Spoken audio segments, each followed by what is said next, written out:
ফাইজা জাতিস Sakha, যখন কিয়ামত উপস্থিত হবে। ইয়াউমা ইয়াফিরুল মারউ মিন আখি, সেই দিন মানুষ তাদের ভাইদের থেকে পলায়ন করবে। ওয়া উম্মিহি ওয়া আবিহি, তাদের পিতা মাতাদের থেকে পলায়ন করবে। ওয়া সাহিবাতিহি ওয়া বানিহি, তাদের স্ত্রী ও সন্তানদের থেকে পলায়ন করবে।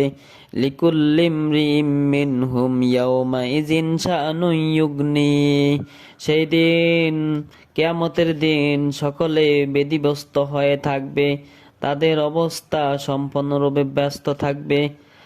ও উজুহু ইয়াউমাইযিন মুসফিরা, অনেক মুখমণ্ডল সেই দিন উজ্জ্বল হবে। দাহিকাতুম মুস্তাবশিরা, তাদের মুখমণ্ডল চেহারা হাস্যোজ্জ্বল ও প্রফুল্ল থাকবে। ওয়া উজুহু ইয়াউমাইযিন আলাইহা গাবারা, এবং অনেক মুখমণ্ডল সেই দিন হইবে ধূলির নয় ধূসর। তারহাকুহা কাতারা, সেইগুলো আচ্ছন্ন করিবে কালিমা।